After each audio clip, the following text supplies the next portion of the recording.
back to On the Right Side podcast here at the America First Warehouse on Long Island, New York. But we're blasting out throughout the country on the internet today. And we've been getting a great following every Wednesday at 2 p.m. And I'm your host, Steve Levy. I'm the former Suffolk County executive here in Long Island, a New York State Assembly member as well, and the executive director of a think tank called the Center for Cost-Effective Government. And where normally I would have as my guest host, my co-host, David Zare from Real America's Voice. David is out on assignment today. So I got to choose whoever I wanted in the whole wide world to be a sub for this one time only for David. And I decided to pick a fellow who's been working with me as an intern for the last year at my Center for Cost-Effective Government. He is a recent graduate of the Stony Brook University Public Policy Master's Degree Program. And his name is John Rainey. John, welcome to the show for the first time. Hello, it's a pleasure to be here. I hear about this all the time working in the office, so I'm glad to finally appear behind the camera. Well, it's interesting because there you are. You're helping me at our meetings. Say, okay, post this now. The last one that I did with David, post it so you get a flavor of it. But we never had you down to the warehouse here. And isn't it magnificent? Yeah. What do you know, when you walk in this thing, you guys in the audience can't see what's around us, but it's really a museum for patriots, right? It's a real impressive space. You know, it's so big and it's covered wall to wall with people who've been here, signatures, flags, seating. You know, people like Bill O'Reilly and Miranda Devine from the New York Post, Kellyanne Conway, Marjorie Taylor Greene, Greg Kelly from Newsmax, Monica Crowley, who's now with the administration. It's a fun place. So if you're ever in the Long Island area, you got to stop by in Ronkonkoma, New York. And we thank Joe the Box, who is the proprietor of this amazing institution. And he gives us the forum to talk about issues of the day. So let's get right to it. We're in a shutdown. It's shutdown day, folks. It happened. Listen, I warned 2 weeks ago when I was with David as the co-host, and he said he doesn't think that the shutdown is going to happen. I said, David, it's happening. It's going to happen. Schumer has to have it to happen because he got murdered last time when I said he saved the Democrats from themselves because once you go to shutdown, the executive in charge has incredible authority he would not otherwise have. So we just went through Doge, and the Democrats were screaming, you can't do this, you can't make those cuts unilaterally. Well, whether you could or couldn't, he can now because we're in a shutdown. So they are going to rue the day that they allowed this shutdown to happen. What are your thoughts? What do you think is happening here? How long is it going to last? Well, I don't think it's going to last as long as the longest one, which was 37 days, I believe, in 2018. That I think it's going to be shorter than that because they're going to realize that once the power of the purse passing to the OMB and the executive branch having more power, pretty much unilateral power to make the kind of cuts that it needs to make, and being able to get rid of like certain furloughed workers and make the changes that were being resisted, the longer this goes on for, the more time the executive branch has to make the kind of changes that it wants to make without the constant obstruction of the left. So I think the longer this goes on for, the more the left is going to lose. And either it's a win-win situation for the executive branch. Either the left is forced to the negotiating table to try and stem the bleeding of the institutions that they worked so hard to weasel their way into federal power and obstruct executive power and obstruct the will of the American people, or it goes on for a while and the executive branch is able to clear them out anyway. I always have to watch all the different channels, right? So I'll flip from Fox to CNN, MSNBC to Newsmax, to all of them just about. And you do that to get the different perspectives. And the way this is being spun, CNN compared to Newsmax and Fox, it's amazing. You look at Fox, first of all, and they'll tell you, hey, what the Democrats want to do here is to force the Republicans to put back all the money that was removed from the budget in this last year's budget for illegal aliens getting health care and for unemployed single men from getting Medicaid without going to work, right? You go over to CNN, they never say that. No. All they say is that this is about the Democrats trying to save the healthcare system. They are, trying to prevent premiums from going up by $1,000, right? They're pretending that they're taking Medicaid away from grandma. Right, Right. That's not what they're doing. Right. They're taking Medicaid away from people who are taking Medicaid from grandma. Yeah, and there was nothing cut in Medicaid Right. other than those appropriations that were going to go to illegal aliens. And here's the other thing you'll never see on CNN, okay, and all their talk shows. They keep on repeating through gaslighting that illegal aliens can't get welfare, they can't get Medicaid. They're lying. They do. They are correct that it once said that you cannot give these benefits to illegal aliens, but what have they done over the years? They've created these loopholes, one of them being emergency services. If now an illegal alien is treated by a doctor and they classify it as emergency, well, guess what? You're getting reimbursed by Medicaid. And the other thing, what Biden did, which was so underhanded, all those people that he paroled, he told them all to come over the border illegally. Then he just says, with my magic wand, I parole you, which he can't legally do, okay? He says, you now have a legal status. So what does that mean? Oh, I can get Medicaid now. All these asylum seekers, you have legal status. So they start getting chips and, other welfare programs. Yep. It's a lie when they say illegal aliens are not getting these benefits. So this is what this argument is all about. And the way that they talk about this is reflected in the way they talk about everything. They start with, it's not happening. You're crazy if you think it's happening. You're a conspiracy theorist. Put on your tinfoil hat. It's not happening. And then they say, oh, well, even if it is happening, then it's a good thing. And then they say that it's revealed that it's happening because it's happening. And they say it's a good thing, and you're crazy if you oppose it. Right. Or not crazy, evil. So they say you're crazy if you think it's happening, and then you show it's happening, and then they call you a bad person for not wanting it to happen. And they do that with every issue. That's that's the whole way they argue. The whole basis of their sophistry is based in this weird three-card Monty situation. It's a con game. Yeah, they're for the folks truth. out there who don't know it, I served as a New York State Assembly member and Suffolk County executive. And during that time, I got to know Hillary Clinton very well. She was the senator, the junior senator from New York State. And Chuck Schumer was the senior senator from New York State. And whenever I would talk to them, we can't have illegal aliens getting driver's licenses. Yeah. We can't have illegal aliens getting health care services, et cetera, et cetera.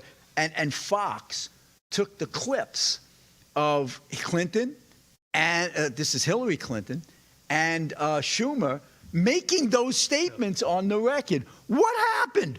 When was a switch turned on where all of a sudden we can't have illegal aliens on Medicaid. We can't give them licenses to now. We have to stop ICE from deporting illegal aliens, and we have to give them amnesty and citizenship. And, we have to give them Medicaid. It's absolutely crazy what's happened. But Bernie Sanders won that election, in 2012, or 2008, when Obama won, and then again in 2016, when Clinton was running, it was Bernie Sanders who took over the party. And then when Biden won, the Faustian deal was, hey, okay, we'll back off on the left, but you're going to carry all of our policies. And he governed as a socialist. Amazing turnaround. Well, I mean, that's another part of their strategy, is to have different people, the more legitimate people, hold the more legitimate and respectable public line. But really, they serve to push it a little bit. They push it a little bit. And the reason they were saying things that made sense, 20, 30, 40 years ago is because they had to remain in office or to remain electable. If they said what their true goals were at the end of that line, they would have never won an election. Right. Well, there's the old saying that Democrats talk like Republicans when they're running and then govern like Marxists when they're in. Right. Because they're dishonest about their whole play. That's the whole thing. is that truth is a malleable thing to them. It's something that. What comes is from your people. truth? Yeah, Crazy. exactly. They don't think the truth is objective. They think it's subjective. They think it's molded by people and molded by power. And so, it's, as much as you can lie to get into a position of power, you're going to do it in service of your goals. And speaking of the illegal immigration issue, we had this superintendent in Iowa. He rose to the level of school superintendent. They find out he's an illegal alien. He came here on a student visa and stayed over, was arrested for having an illegal handgun. Some are saying that he faked his PhD. I don't know how much truth there is to that. But here's the other kicker. Here's the other kicker, John. And you'll appreciate this because one of our prize white papers was on election integrity. And we said in there, don't buy the lie that illegal aliens aren't registering to vote, despite them saying, no, they can't. This guy, this superintendent, this illegal alien, he was registered to vote in Iowa. How did that happen? If it can't happen. Well, it happened because it was allowed to happen. It happened because that's what they want. If you overwhelm the system with enough cases like this, they're going to get through. And if you normalize it enough, then you'll have, ready-made voters. What did you think of that video? It was a meme that's been going around, and then Trump didn't create it, but he sent it around. They did an AI cut. If you haven't seen this, folks, you got to check it out. They have Schumer standing next to Jeffries. And it's kind of, you know it's a parody, but you see Schumer's mouth moving, and it's obviously, it sounds like him coming out, but it's not his words saying it. But he says, we screwed up the party. Everybody's leaving. We can't even count on a black vote anymore. We have to import all these illegal aliens to shore us up. And you know what? We'll give them free health care, and then they'll vote for us, right? And they went crazy, racist, blah, blah, blah, blah. What'd you think of that meme?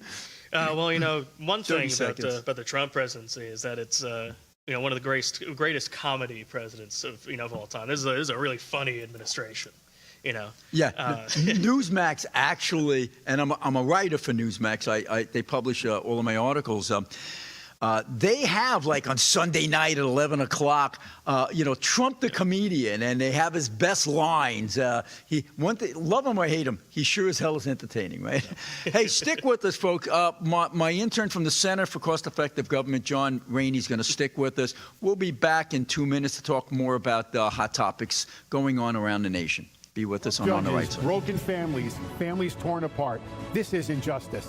If you've been wronged by the system, join us. Don't stand alone. Hi, I'm Gary Jacobs, president of Americans for Legal Reform. We're the oldest legal reform group in the United States. The justice system in the United States should be transparent, fair, and open to everybody and accessible. Unfortunately, many times that's not the case. At Americans for Legal Reform, we are here to help. Join the movement. Visit AmericansForLegalReform.com and help reform the system before it fails you.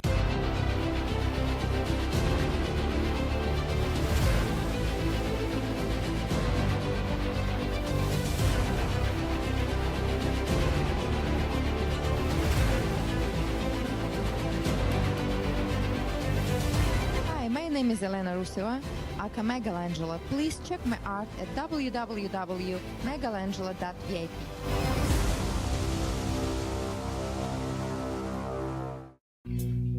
Are you a musician, comedian, actor, filmmaker, or artist who stands for traditional American values? Do you believe in the preservation of our nation, our culture, and our freedoms?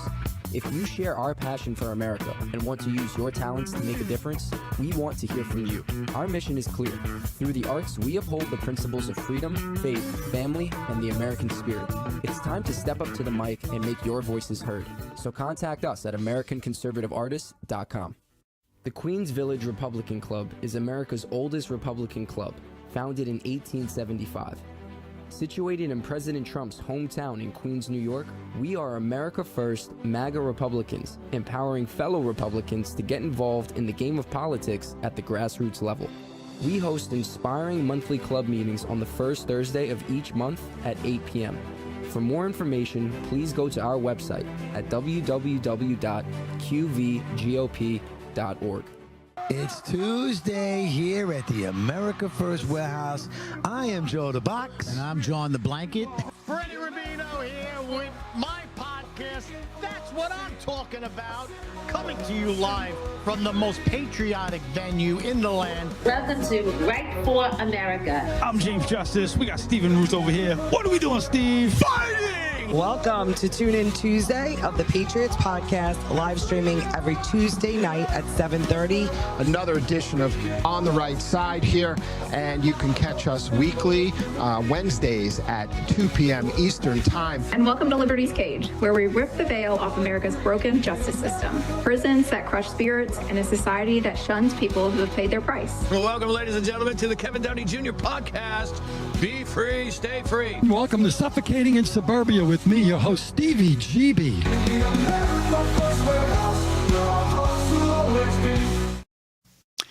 Okay, gang, welcome back to On the Right Side Podcast.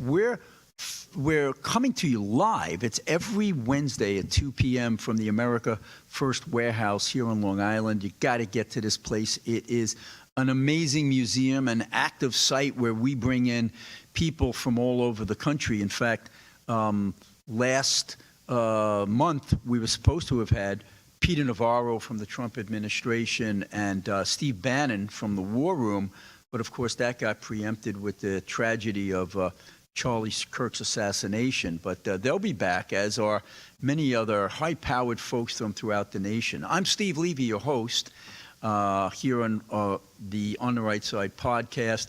I am a former New York State Assembly member, a former Suffolk County executive, and the executive director of a think tank called the Center for Cost-Effective Government. And my co-host today is my intern, John Rainey, who is a recent graduate of the master's program at Stony Brook University's public policy program. So, John, welcome back. How's it going? Good to be here. Great. We had a great first session, and we're going to delve right into something else from yesterday, a hearing on Capitol Hill. If you guys haven't seen this, check it out. It's powerful. Google it. It's powerful. Yeah. There was a hearing by one of the committees about crime under the Biden years, and crime more specifically in blue cities that have gotten out of control. And there were a number of people, moms and dads who had their children murdered by these recidivists. And there was one gentleman who was up there. He was so forceful. He was pounding on the table saying, what are you people doing? The person who killed my daughter was arrested 35 previous times. He had dozens of felonies. Yeah. What in the world was this guy doing out on the street? And you just felt the emotion, and it makes you want to pull your hair out. He's right. Why is this allowed to go on?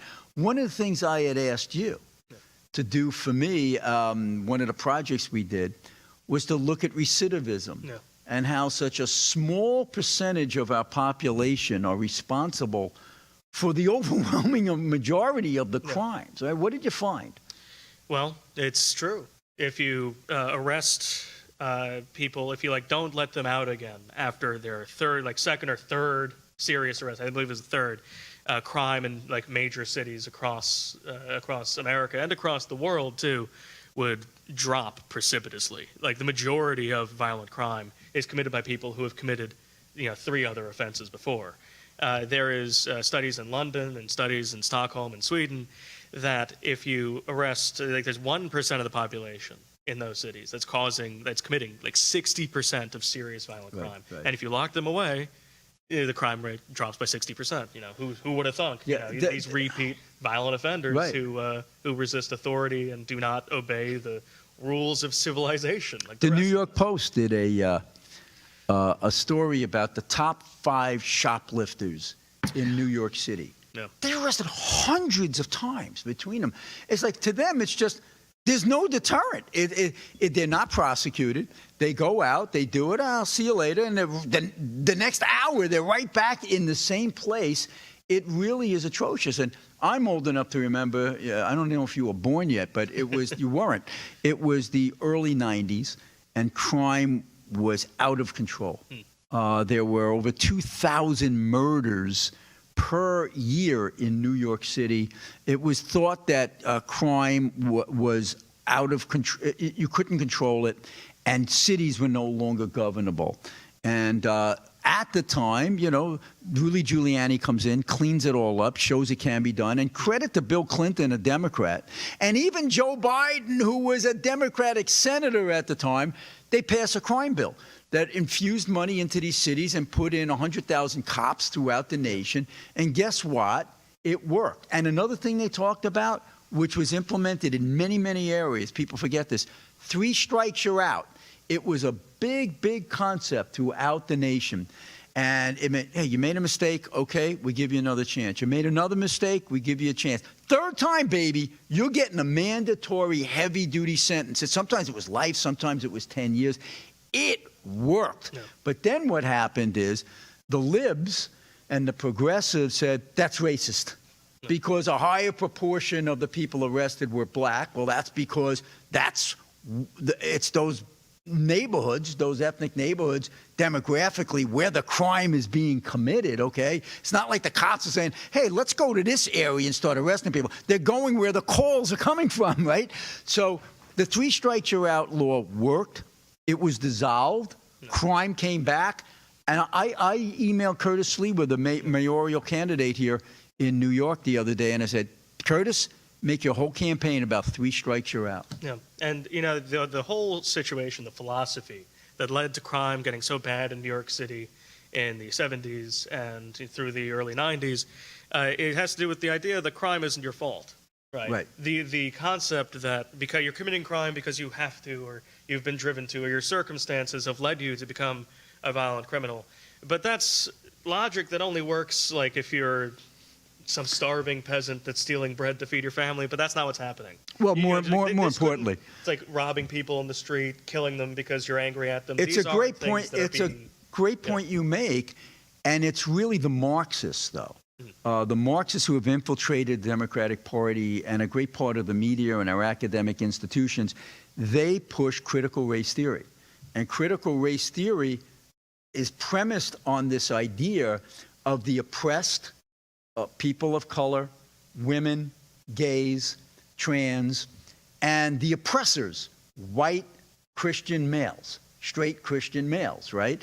And white countries, Western countries, are the exploiters. Israel is an exploiter. Who's the exploited? You know, brown Palestinians or whatever. But here in America, what the Marxists have done with the criminal justice system is they preach this theory that people who are committing these violent crimes, it's not because of their own decisions. It's because of the racist structure that has put them in this position. And what I always come back with, what an insult that is to the millions of minorities, to the millions of lower income people who don't beat up little old ladies, who don't commit armed robbery, who don't take a gun and put it to a pregnant woman's belly, who work hard and do it the right way. Yeah. Right? And let this be a message to those of you who are young white leftists. This is how you're viewed. You bear an original sin by the nature of your existence that can't be absolved by your cooperation, by your revolutionary spirit. It's never going to make you clean because the ideology itself views you categorically as an enemy. So regardless of how you feel about politics or how you reached your leftist position, but you are not going to be able to be one of them, right? You are an enemy categorically by the nature of your birth. And you know what? Young people aren't falling for it anymore. Well, thanks Gen Z, if you look at the way they're polling, thanks to Charlie Kirk in many instances. And let's talk about that because you're a recent graduate of Stony Brook University, which has tended to be a more liberal university, but not as bad as it used to be or many places. Listen, I was a graduate back in the early 80s. We were called the Berkeley of the East. It was that radical at the time.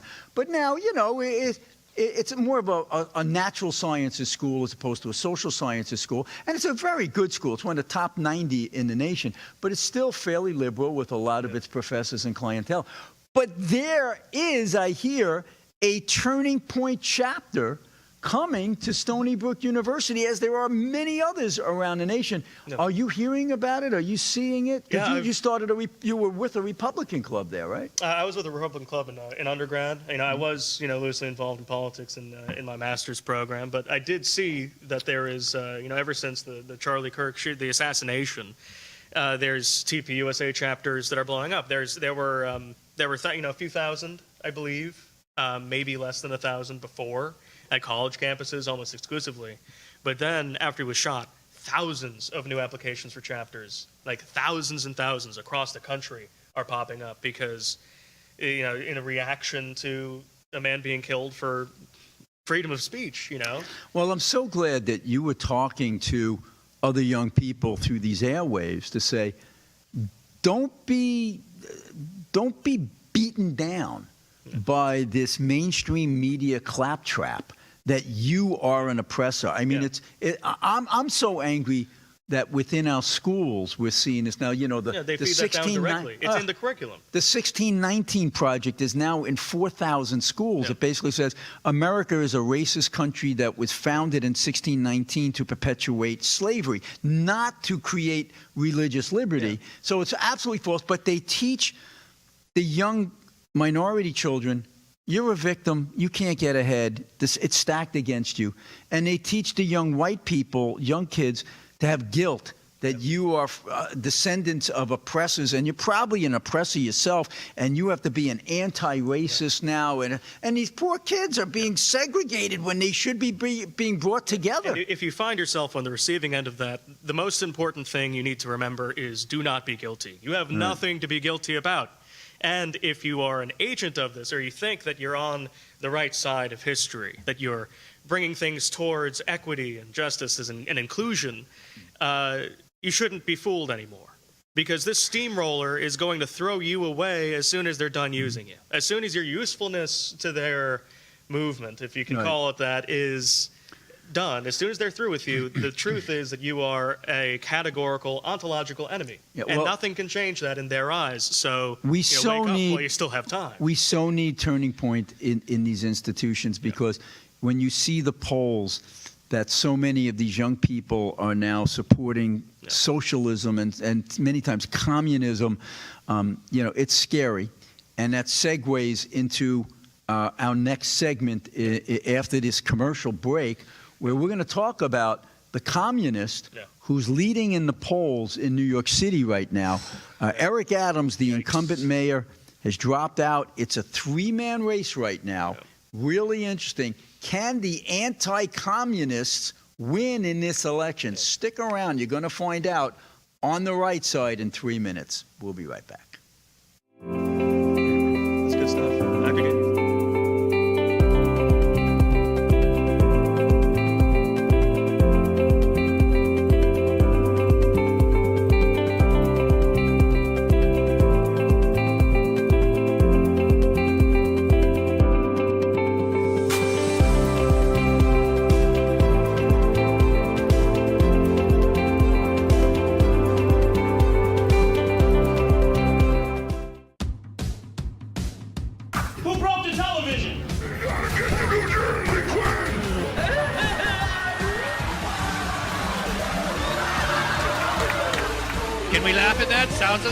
As of this week, public gay sex will now be mandatory. Am I the only one that see his lips move? Cheekbones, baby. I'm sorry, maybe I overreacted.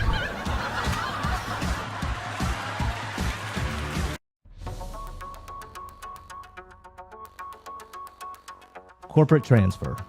Fine professional, moving and storage, and inventory management.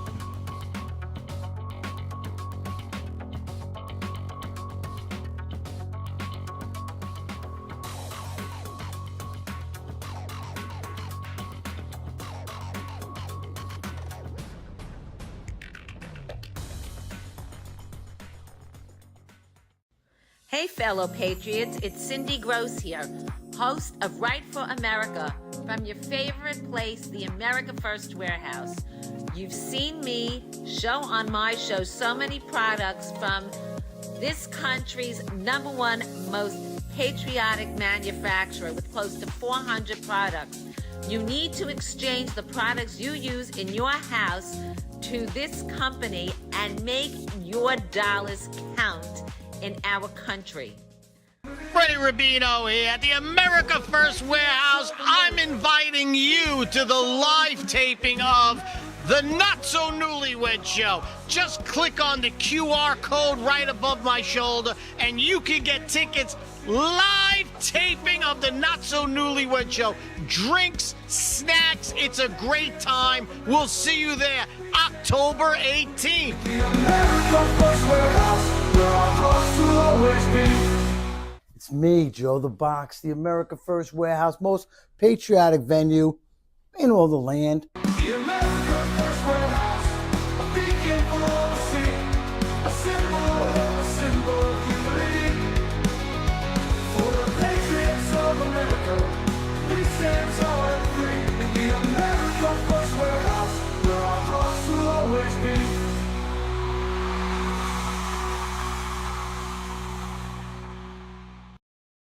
Folks, welcome back on the Right Side Podcast. I'm your host, Steve Levy.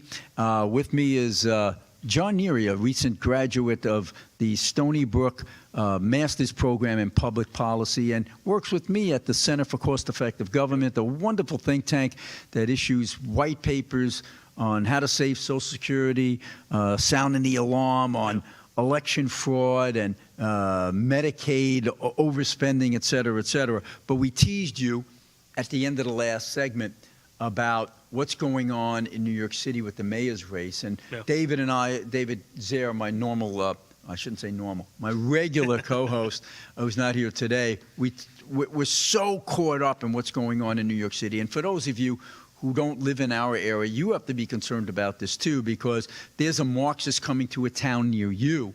And this guy's an unapologetic Marxist and communist.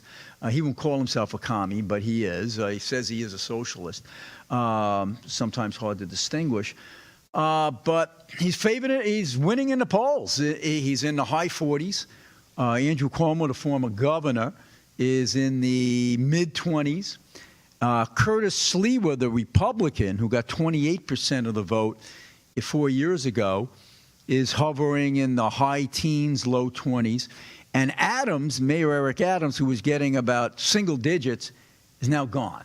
Yeah. So now the question is, can there be this Andrew Cuomo, Curtis Sliwa alliance that would be the anti-communist alliance to try to even out the score here? It is funny, though, because Curtis Sliwa is a friend of mine. I've been on his radio show a lot. He's the guy who wears the red beret. He formed the Guardian Angels protective group for residents out there in the subways 30, 40 years ago.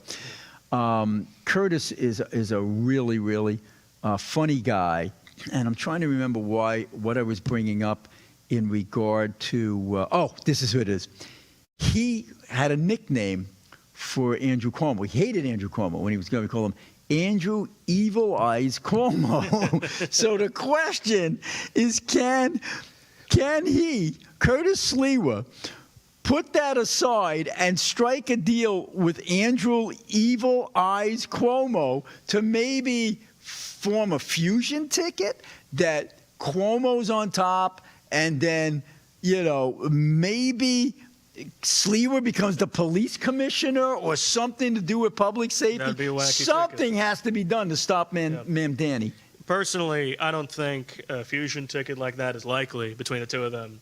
I think the best chance is that one of the two drops out and stops, because really, I don't think that's going to happen. I mean, it's not going to happen. No. I don't think it's going to happen. No. I think it would require, especially Cuomo, to think of the greater good. Oh, So, yeah, Andrew Cuomo's That's a long shot. guy who was self-serving politician for his whole career. And a lot of the far left electorate of New York City are kind of frothing at the mouth for this kind of thing, for a communist, a young communist. He's not, again, doesn't call himself that, but And these young people, they never heard of Fidel Castro. They don't know what happened in Cuba. They don't even know what happened in Venezuela 15 years ago. They read all this theory. Where and people he were just eating sort of dogs. fits the bill. Yeah. They read all this theory, and he sort of fits the bill for what they call praxis, which is, it exhibits leftist ideals in his policy. Ultimately, though, his candidacy is a threat to the largest city in the country. You know, it's not just like, oh, we'll get him next time. It's a threat to the city. To I the heard something. prosperity and safety. I heard of something one of yesterday. America's most prestigious population centers. Get this: historically, New York City, which was the financial capital of the world, yesterday, Texas became the biggest banking location in America, surpassing New York City. Really? So all of these blue policies have already been pushing people out of New York and businesses out of New York. Can you imagine what's going to happen with this guy? You know, one of his policies, these crazy progressive, one of the policies is to have a stock transfer tax, okay? That means every time that you did a transaction, there would be a tax on it. This would wipe out investment incentive. And people say, I'm not staying in New York here. I don't have to be in New York. I can go put my headquarters in Texas or Florida or Tennessee. People don't know what they're about to get with this communist coming into town. And it's not just him. You know, his candidacy legitimizes for the Democrats candidates like him. It not only legitimizes, but for them makes it seem like this is an option. Yeah. Imagine a candidate like this in a primary, for example. You know, if he is successful enough and wins by enough of a margin in New York City, it could embolden them. You know, because the Overton window, that window of acceptable politics, has gotten away from them. You know, it's shifted further rightward since 2016, and it's the first time in decades that it's gotten away from them. And so they want to recapture that with more radical action in the other way, hoping they can change the public opinion by way of force, you know, but they're losing cultural capital and they can't get it back, but they're going to fight like hell to try. And that's what he represents. You know, there's a big segment out there who say, on conservative side, who say, I hope Mandami wins because it might extract some pain on some people, but they have to understand what this is, you know, because the progressive and the Marxists are gaining steam because of the critical race theory these younger people are learning, and the fact that they're too young they don't know history. They don't know about the fact that, you know, Marxism and communism and their cousin socialism are responsible for 100 million deaths in the 20th century. And as I was saying, even Venezuela 15 years ago, Chavez comes into office promising the things that Mandami did, just like Castro did in Havana, promising democracy and free stuff. And they both became tyrants, and Venezuela went from the most prosperous and wealthy South American country to a nation in poverty, where they were eating animals just to survive. And it's important to see that they're pet animals. And it's important to see that it's not just like it's not really a youth movement. It's the inheritor of a movement that's been around since like the 60s and before in lower quantities. But a lot of very leftist boomers, you know, they oversaw the liberalification, you know, the leftist progression through the institutions since the 60s and onward. Every decade, they've gained a little bit more ground, and that movement is aging. You see these protests, you know, the only one that has any young people at it are the Antifa protests, and they're not necessarily. I mean, they're numerous. A lot of them are paid protesters. Yeah, but a lot of them, you know, like the No Kings protest, might as well have been a nursing home. You know, just a sea of white and gray. Daddy old SDS, social, you know, the democratic socialists from the anti-Vietnam movement. Yeah. You know, take a look at young people today, Gen Z especially. You know, they're more right-wing than millennials ever were. You know, it's like that is the face at least of with the males. Politics. There's still a problem with young females. And I attribute that to Obama and his Life of Julia. I don't know if you remember what the Life of Julia was. A pamphlet that Obama put out during his administration that was targeted toward younger women. And it showed them, here is the pamphlet that illustrates how you can be taken care of by government from birth through death. And the Democratic Party is so catered to it, especially single women, which is why they monopolize their vote. Give them this, give this, give this, give this. And, you know, sooner or later, as they say, you run out of spending other people's money and the whole system collapses. But that's the game that they play. And we've got a problem with younger women, but I'm hoping that the Turning Point Group can turn that around. It's a game of division. Right. men and women complement each other. They men and women build on each other. They're not competitors. They do not compete. There is not a war between them. But on the left, they would like there to be a war, right? That's what that's sort of a fiction that they try to sell. And even among, I feel like it's pretty even among Gen Z, evenly distributed amongst genders, that broadly, people are sort of waking up to it. It's not as, as potent as it was. But you're seeing it on campus that conservative youngsters are more likely to speak up and get involved. Yeah, young men and young women. I remember when I was a freshman in my undergrad, it was very few people cared about politics. The people that did were leftists. And I was one of the only people who was genuinely right-wing and not just like a libertarian. Right. And then by the time I was graduating, people were a lot more political and people were a lot more right-wing.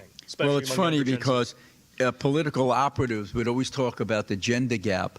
And forever it was the gender gap, meaning women vote overwhelmingly Democrat and not Republican. But the Republicans, of the last few years flipped that and said, no, you know what your gender gap is?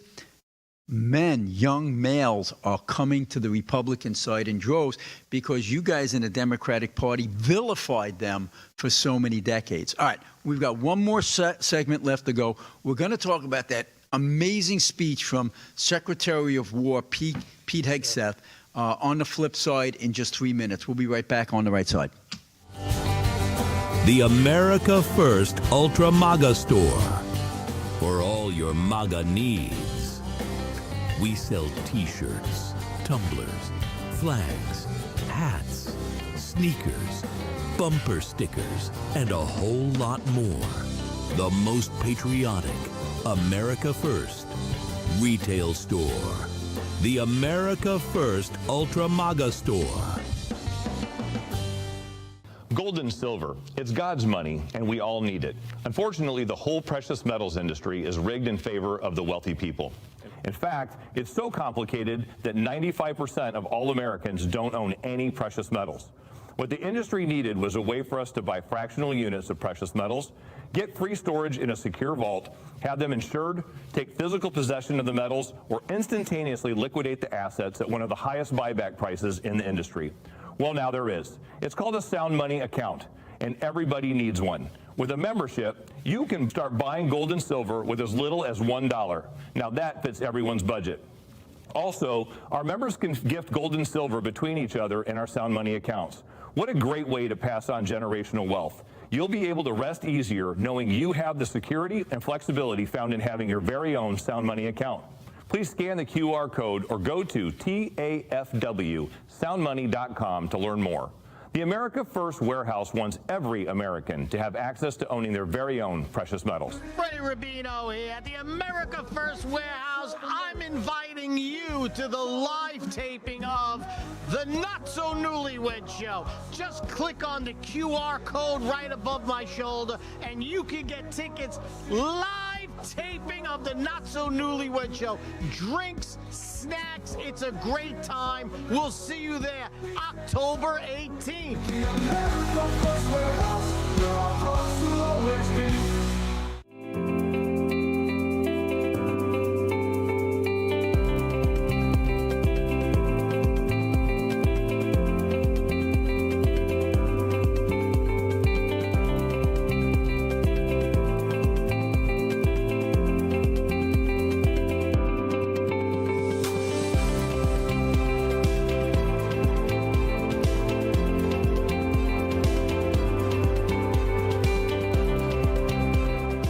America First Warehouse was really the most patriotic venue that you can ever imagine. We wanted to build something for people to be able to come to and feel so comfortable and so relaxed because there is nothing out there like it. We give an opportunity for people to really feel good about themselves and about this great country.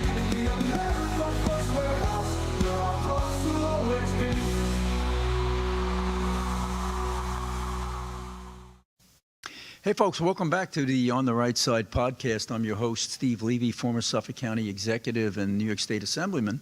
And I have with me as my guest a fellow who worked in an internship originally at my Center for Cost-Effective Government, for which I serve as an executive director. And I want to get into some of the things that we worked on together, John, that I hope people will take a look at our white papers. You can go to www.centerforcosteffectivegovernment.org, and you'll see our website, and you can just hit white papers, and you'll see all the things that we've done through our research. One of the most recent ones was Social Security, where we talk about, not that we're exposing this for the first time, but we're emphasizing the fact that Social Security is on a track toward being insolvent very soon. By the early 2030s, the amount of money in the trust fund will be depleted and will now be bringing in less money than we are spending out, and we're going to be in big trouble. What's especially important about this kind of research, and why I really like the white papers that we do, especially on the Social Security one most recently, was that there are people who just don't understand the facts, people who should be very educated about the state of affairs that do not necessarily understand it. Like in my master's program, we were talking about modern monetary theory, which is a big thing in like the political science space. And the idea is that, literally a quote from class from the professors, that the magic money tree is real. And we talked about Social Security, one of the first things. And the line was, Social Security is never going to run out of money because we can always print more money. And this was an economics class, like the focus. Oh, not saying it sarcastically. No. Just say, okay. No, they're like, no, unironically, money is fictional and is not tied to value at all. And they can just print more of it and it'll never run out. A kind of a delusional statement to anyone who's economically literate. That's what Joe Biden thought too. They're teaching that. Right. They are teaching that in the high institutions, producing the next leaders of the generation. These are the kinds of things that they're trying to. Well, you would think in economics they would learn that inflation is a factor of the amount of money in circulation. It's a matter of how many goods you have versus the amount of people chasing those goods with their dollars. And the more money you pump into the economy, the less value each one of those dollars has. Thus, when they spent $6 trillion in like a 3-year period in the Biden administration, raising the budget from about $4 trillion to $7 trillion, which is now the new normal, all of a sudden you had 9% inflation. Well, why is that? Because you're spending too much money and you're devaluing each one of those dollars. That's basic economics 101. And if young people don't understand that, they're doomed to experience the consequences people that in general. result. People in general, not just young people. Right. There's a great deal of misinformed boomers out there who watch, legacy news and just believe whatever CNN and MSNBC is telling them. All you have to do is go on Facebook, find a few uncles and aunts, and you'll see some people who are deeply deranged because they're misinformed. Well, what was our conclusion from our study as to how to save Social Security? Right, it was investment ultimately. Which is an observation that was made in the 90s. Was it made during Bush 1 or both? Yeah, Bush it was 1 and Bush 2. 1996 with the Clinton years, and then Bush in 2005. Yeah, we would have added trillions in value. That's right. We have that trust fund sitting there, and we were so risk averse. You can only put it in a low yield Treasury bond. So what happened? We averaged 2.2% return on this. Meanwhile, had it been in a Standard & Poor's index, you'd average 9.8% return, and we would have had $6 trillion more dollars in that fund, and we'd be home free. So it's still not too late. Our study says at least take part of that fund and put it in a safe Standard & Poor's index. Even if it goes down 1 year, it comes back the next. The historical trends never change. And take a look for yourself. All the sources are there, and you can read it today. You can download it. You can do what you want with it. You can do your own research. It's on the website under the white paper section. I put them there. CenterForCostEffectiveGovernment.org. Yep. And another one we just recently did was on Medicaid. Yes. And how that changed from it's you're trying to cut Medicaid. Well, actually, all the Republicans were trying to do, and our study bears this out, is keep Medicaid to what it was originally intended. it started off in 1965. Our study spells this all out. It was going to cost like $1 billion to cover like 4 million people, and now it's costing close to $1 trillion every year, covering about 80 million people. Just unsustainable. And you can take a good chunk out of that if you just make sure that the only people receiving these kinds of benefits are Americans, which is just that's such a simple qualifier, right. Is that Americans should be the sole recipients of federal benefits. Right. And the fact that that's a controversial point is amazing. Part of how we got here as a country. And people have to understand as well, Medicaid really blew up in the Obama years because Obamacare took a lot of people that were uninsured, which is a good thing, and gave them insurance. But most of the people in that era were not given insurance through Obamacare. Yep. More of them were given insurance through Medicaid. They were just put on Medicaid. They lifted the income eligibility significantly. And okay, you're now on Medicaid. So the Medicaid rolls exploded. Yep. And then you had Obamacare, which had to be subsidized because it wasn't cost efficient. And then in COVID, they jacked up dramatically the amounts, and now the Republicans say, all right, let's bring it back to the pre-COVID levels because that was an emergency, and of course, oh no, you'll be killing grandma if you bring it down to the pre-COVID levels. So, but our studies point all this stuff out. So if you want to have talking points on these issues or election integrity, go to our website and find it. We got about 5 minutes left. I teased about the Hegseth speech yesterday. Yeah. It was pretty awesome. I mean, he rolled up his sleeves. He got off of the teleprompter. He might have still been reading on a teleprompter, but he was walking around like it was a TED conference, TED Talk. And he was just saying, this DEI crap, it's gone, okay? There's going to be standards. If you're a woman and you want to be in combat, that's fine, but we're not lowering the standards, It's like the idea, people say, what about affirmative action in the fire departments? They're all white guys. I say, listen, I don't care if they're white. I don't care if they're male or female. Here's the deal. It's a 200-pound dummy. If you can remove that dummy without any assistance, you're hired. Right. If you can't, I don't care if you're a man, a woman, black, white, you're not getting that job. Because otherwise, it's a recipe for disaster. Like in the LA fires, there was the fire chief. I forget her name. But she says, listen, if your husband, like when she was brought to her attention, like, oh, what, can you move it? And she's like, listen, if your husband's caught under a beam in a burning house, he got himself in that situation. Hey, she really did say that. Yeah, she's basically saying, just let him die. It's like, it's worth the price of me being fire chief.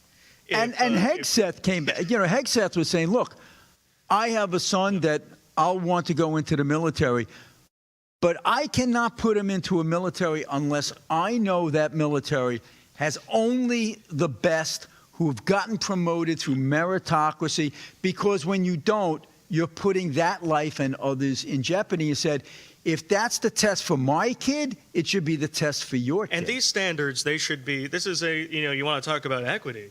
This is an equal standard across the board. It should be an equal standard that's equal horizontally, but also equal vertically.